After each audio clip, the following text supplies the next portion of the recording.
So, I saw this on the most credible place ever, TikTok. I haven't verified anything or researched it, but it sounds right. So, roll a clip.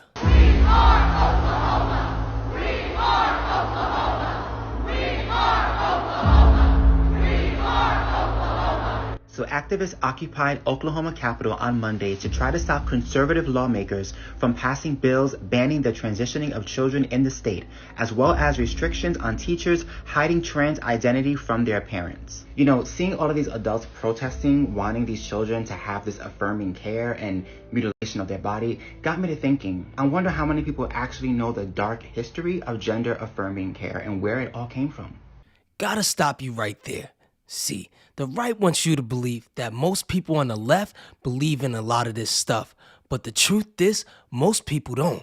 I watch left and right outlets, and overwhelmingly, most people don't agree with children transitioning.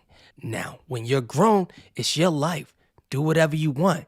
But if you can't vote or smoke a cigarette until you're 18, why should you be able to have a surgery that changes your gender? Now, let's go into the history. It's time for history lesson. So a man by the name of John Money was a psychologist and sexologist back in the 1950s. He coined the term gender identity. He was among the first to take the word gender out of the realm of grammar and apply it to people. Because until him, we never said that people have a gender. Well, people have a sex, and gender is, words have gender. See, John believed that gender was a social construct, that one's biology had nothing to do with their sexual identity. You could be a girl or a boy, it didn't matter what your genitalia was. And this was a relatively new idea back in the 1950s. John believed in nurture versus nature. So in his view, gender was on a spectrum. So if you were a boy raised as a girl, you're a girl. Sound familiar? He believed that true happiness is found in a life of perverse sexual experimentation. John Money was a psychologist and professor at Johns Hopkins University. Gender ideology was his brainchild. In fact, he coined the terms gender identity and gender roles. And according to Money, babies are gender neutral at birth. And ultimately, environment determines whether a person is a man or a woman. And this doctor was on a mission to have his ideology become the norm in Western culture. And this is where it takes a very dark turn. Meet Bruce and Brian Reimer, two twin boys born in 1965. The twin boys had a medical condition called phimosis, which is where the foreskin of the penis cannot be pulled back. So the parents took the twins to the doctors to get this fixed because they couldn't urinate. And the doctors requested that the boys have circumcision done. However, something went drastically wrong. When they tried to circumcise him, they actually burnt off his genitals. And this mother who saw this very successful doctor on TV talking about how you can raise a boy as a girl, she contacted him and he had convinced her that they should raise Bruce as a girl. And what better way to prove that this is normal than by using these twin boys as his test subjects? He had Bruce as his main subject, and he also had his brother Brian as the control subject. He instructed the parents not to say anything to Bruce. Treat him as a girl, because gender is just a social construct. Biology has nothing to do with how you raise this child.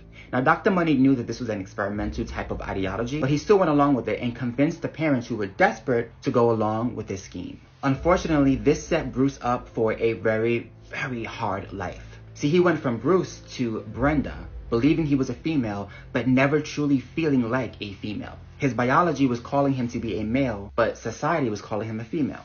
If Brenda didn't fully accept being female as his identity, it would disprove Dr. Money's theory and his book about gender being a result of social construction. At 7 years old, the boys started to be subjected to more sexualized experiments, like being asked what the differences are between boys and girls, and taught the sexual roles played by men and women. The doctor would make them role-play the positions themselves, like Brian standing behind Brenda and leaning his crotch against his brother's behind. He would also force the boys to inspect each other's genitals. Dr. Money was a pervert and a pedophile. The twins later described how Dr. Money would force them, at a young age, to undress and perform dominant and submissive positions in front of him, while he allegedly photographed them.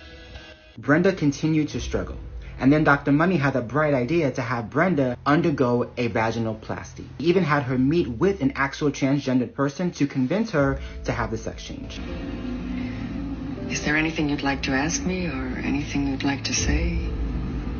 He thought that when Brenda saw someone who had voluntarily submitted to a genital operation, Dr. Money, she would be willing to have surgery too. Brenda at this time had it. She went to her mother and said, look, if I have this surgery, I'm going to end up killing myself.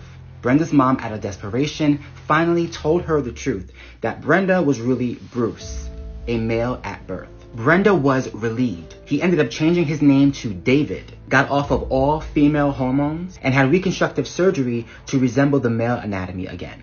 He got married and adopted 3 children. Dr. Money knew that his experiment was a failure. However, he was still going around the community telling people that it was a success. And he made it seem as though his idea and ideology of gender-affirming care worked. Well, the twin brothers were not happy about this, and they wanted to speak out publicly against this doctor to let everyone know that he was a fraud. Unfortunately, though, the damage had already been done. Brian had a mental break and developed schizophrenia from all of the trauma that he faced as a child, and in 2002, he ended up overdosing and killing himself.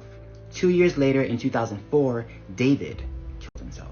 Now, why is this story so important to talk about today? Because where we are today, as far as our ideology with gender, stems from one man, Dr. John Money. And psychologists and medical professionals still reference him today. Psychologists and sexologists today still consider Dr. Money to have been a brilliant scientist, which has resulted in wide acceptance of his gender theory. No matter how the left tries to repackage it, this is the origin, and this is exactly why I will never be in favor of gender-affirming care for minors. As a parent, it's my job to protect my kid from harm. That includes the harm they may do to themselves. Don't touch the stove. It's hot. Look before you cross the street. Don't jump in the pool because you can't swim. Amazing. That's the job of a parent.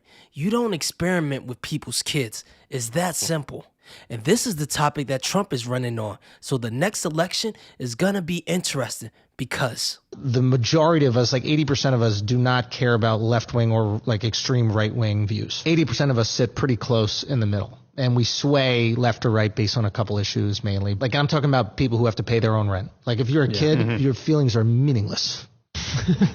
They're meaningless. You know what I'm saying? Like, millionaire father is paying for your college. I don't need you to tell me that like Marxism really figured it out. I think the extreme left and right are like what's ruining patriotism.